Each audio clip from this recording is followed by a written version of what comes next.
सबसे पहले मैं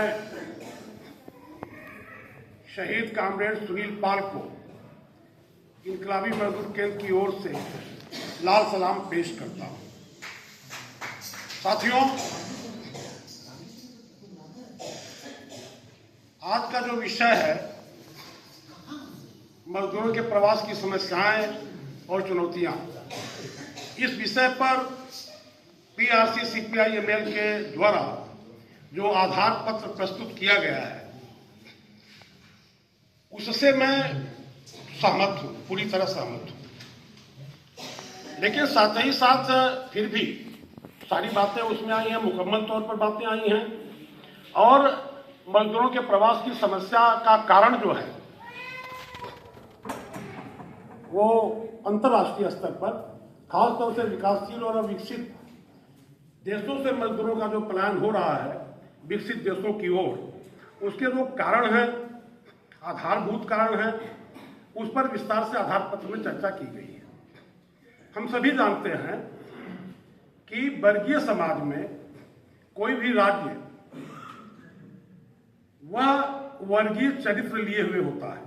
निष्पक्ष नहीं हो सकता, वह वर्गीय पक्षधरता लिए हुए होता है, और जिस वर्ग की सत्ता होती है वह वर्ग अपनी सेवा के लिए अपने आर्थिक हित के हिसाब से कानून बनाता है और जरूरत पड़ने पर समय के हिसाब से समय समय पर बदली हुई भौतिक परिस्थिति के अनुसार उस कानून में संशोधन और सुधार करवाता है, अपने आर्थिक हितों को दृष्टि में रखकर, अपने तात्कालिक राजनयिक हितों को, सामरिक हितों को दृष्टि में रख करके कोई भी सत्ताधारी वर्ग अपने हित में कानून बनवाता है। यानी ऐसा कानून बनाता है राज्य पर काबिज वर्ग जो उस सत्ताधारी वर्ग की सेवा करे। सेना और अर्धसैनिक बलों का गठन और सेना और अर्धसैनिक बलों को जो प्रशिक्षण दिया जाता है वह प्रशिक्षण भी सत्ताधारी वर्ग के हित के अनुरूप ही होता है। और यहाँ तक कि देश में, किसी भी देश के भीतर हम अपने देश के संदर्भ में बात करें, भारत के संदर्भ में बात करें, तो फिर भारत का सत्ताधारी वर्ग यानी भारत का एकाधिकारी पूंजीपति वर्ग सत्ता पर जो बैठा हुआ है कुंडली मारकर, और अब अपने आर्थिक संकटों से घिरते हुए वह बीजेपी और आरएसएस के कंधे पर सवार होकर कह सकते हैं हम सभी कि भारत का एकाधिकारी पूंजीपति वर्ग, बीजेपी और आरएसएस का गठजोड़ आर्थिक संकट से पार नहीं पा करके अब फांसीवाद की ओर बढ़ चला है, और फांसीवाद हमारे इस देश में मुहाने पर खड़ा है, जिसका सबसे बड़ा हमला हम सभी जानते हैं कि लाल झंडे की तमाम ताकतों पर, खासतौर से क्रांतिकारी ताकतों पर, मजदूर वर्ग पर, अल्पसंख्यकों, आदिवासियों और दलितों और महिलाओं पर होता है। यह स्थिति हमारे यहाँ है। तो कुल मिलाकर के वर्गीय समाज में जिस वर्ग की सत्ता होगी कानून उसी वर्ग की सेवा करेगा। हमारे यहाँ एक अधिकारी पूंजीपति वर्ग जो कि सत्ता पर काबिज है, तो मौजूदा कानून में समय पर जो संशोधन किए जा रहे हैं स्पष्ट दिखता है, जो सुधार किए जाते हैं वे एकाधिकारी पूंजीपति वर्ग की सत्ता के आर्थिक हितों, सामरिक हितों और फौरी हितों को दृष्टि में रखकर ही किए जाते हैं। सेना, अर्धसैनिक बल और आंतरिक सुरक्षा के नाम पर मौजूद अलग अलग प्रदेशों की जो पुलिस फोर्सेज हैं वे सभी की सभी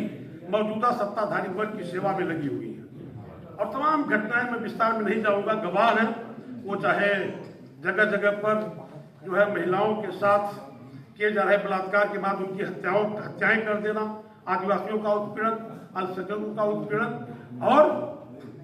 जनतंत्र के नाम पर चिलपुल मचाने वाली मौजूदा केंद्र की फांसीवादी बीजेपी की सरकार कहीं से भी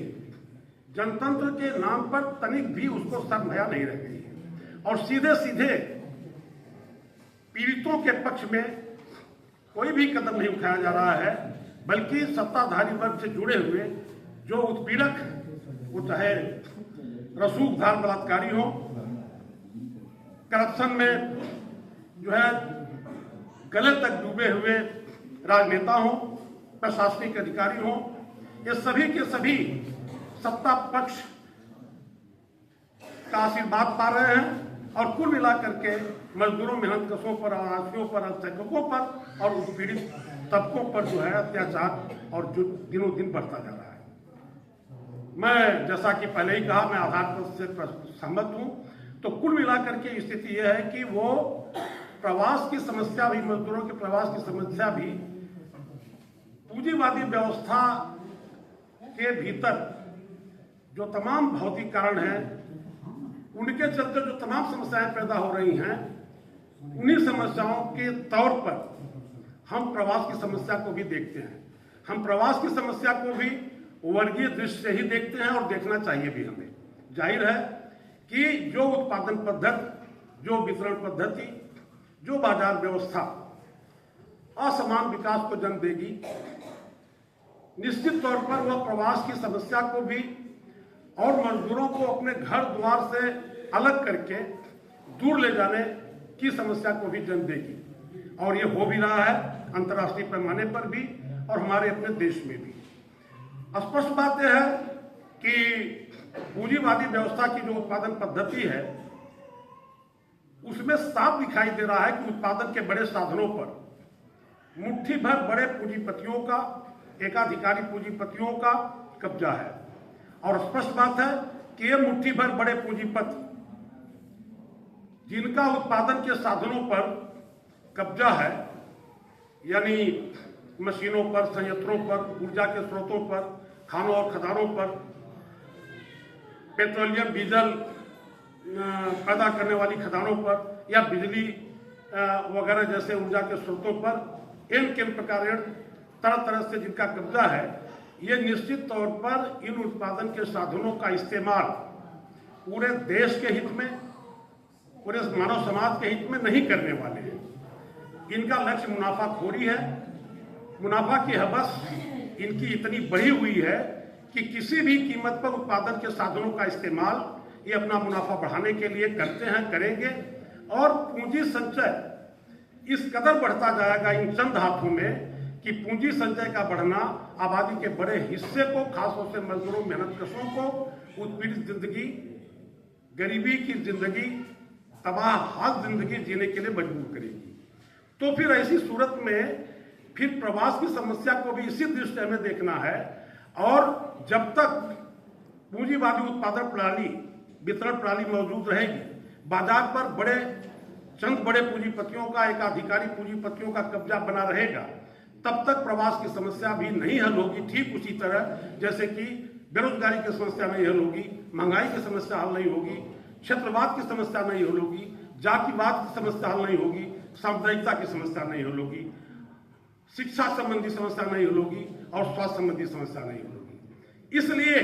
रास्ता क्या है? असली सवाल यहाँ है चुनौतियों के संबंध में कि हमारे सामने रास्ता क्या है। फिर रास्ता यह है कि उत्पादन के साधनों पर इन चंद बड़े पूंजीपतियों यानी एकाधिकारी पूंजीपतियों का जो कब्जा है,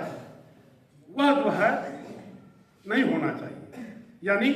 उत्पादन के साधनों पर मालिकाना सामाजिक होना चाहिए। और जाहिर है कि एक सामाजिक मालिकाना नहीं आ सकता। निश्चित है कि पूंजीवादी समाज के बाद प्रयोग हो चुका है और सोवियत संघ की चर्चा आई है आधार पत्र में। तो हमें जो है सोवियत संघ से सबक लेकर, दुनिया के तमाम समाजवादी प्रयोगों से सबक लेकर यह समझना पड़ेगा कि हमें अपने देश में भी मजदूर आंदोलन को इस तरह संगठित करना है, संयोजित करना है, उसे ऐसी क्रांतिकारी दिशा देना है कि हम अपने देश में भी मजदूर आंदोलन को मजबूत करते हुए वर्ग संघर्ष को ऐसी गति दें, ऐसी दिशा दें कि हम यहाँ के पूंजीवादी उत्पादन प्रणाली की जगह समाजवादी उत्पादन प्रणाली कायम कर सकें। यह तभी संभव है जब हमारे देश में एक क्रांतिकारी कम्युनिस्ट पार्टी का गठन हो जाए। हम सभी जानते हैं कि आज हमारे देश में एक एकीकृत क्रांतिकारी कम्युनिस्ट पार्टी नहीं मौजूद है, पूर्व पार्टी संगठन मौजूद है। हालांकि इन पूर्व पार्टी संगठनों में तमाम ऐसे क्रांतिकारी कम्युनिस्ट पूर्व पार्टी संगठन मौजूद हैं जो सही दिशा में काम कर रहे हैं, जो मजदूर वर्ग को उनकी सही दिशा में ले जाने, वर्ग संघर्ष को सही दिशा में ले जाने और मजदूर वर्ग की विचारधारा पर मजबूती से खड़े रह करके मजदूर वर्ग के आंदोलन को उनके ऐतिहासिक मंजिल तक ले जाने का काम कर रहे हैं, पूरी कोशिश कर रहे हैं। लेकिन एक सवाल है कि हम इन तमाम कोशिशों के बावजूद भी राष्ट्रीय स्तर की एक क्रांतिकारी कम्युनिस्ट पार्टी का गठन क्यों नहीं कर पा रहे हैं? हम एक एकीकृत क्रांतिकारी कम्युनिस्ट पार्टी का गठन क्यों नहीं कर पा रहे हैं? ये हमारे सामने एक सवाल है, एक बड़ी चुनौती है। और इस चुनौती को हल किए बिना हम प्रवास की समस्या को भी अन्य तमाम ऐसी समस्याओं की तरह जो पूंजीवादी उत्पादन प्रणाली की अनिवार्य देन होती हैं, नहीं हल कर पाएंगे।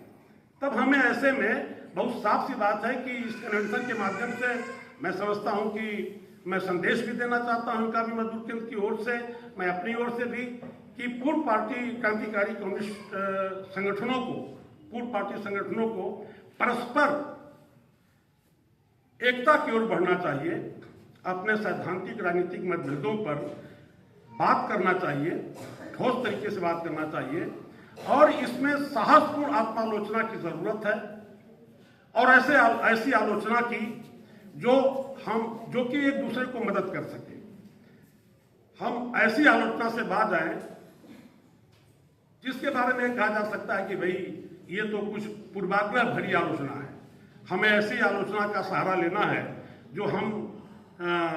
सभी की मदद करें और हमें साहसपूर्ण आत्मालोचना की भी आवश्यकता है। कोई जरूरी नहीं है कि हम जो है देश और दुनिया की परिस्थिति का विश्लेषण एक जैसा कर रहे हो। हम जो है आर्थिक,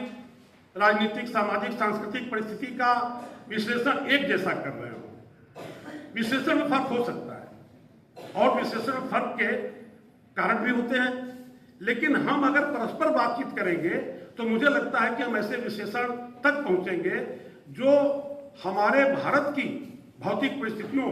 यानी यहाँ की आर्थिक, राजनीतिक, सांस्कृतिक, सामाजिक परिस्थितियों के अनुरूप विश्लेषण होगा। और मुझे लगता है कि ऐसा विश्लेषण ही पूर्व पार्टी संगठनों को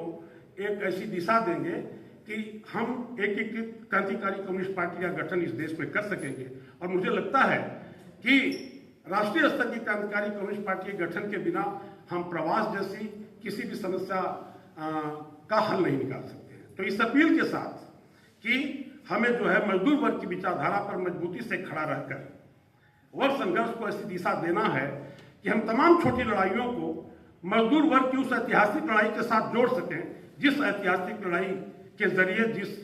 हम मजदूर वर्ग के ऐतिहासिक मिशन को प्राप्त कर सकें और हम अपने देश के मजदूरों, मेहनतकशों सहित तमाम उत्पीड़ित वर्गों, समुदायों को उत्पीड़न से मुक्त कर सकें। और इन्हीं बातों के साथ आप सभी को धन्यवाद देते हुए मैं अपनी बात करता हूँ।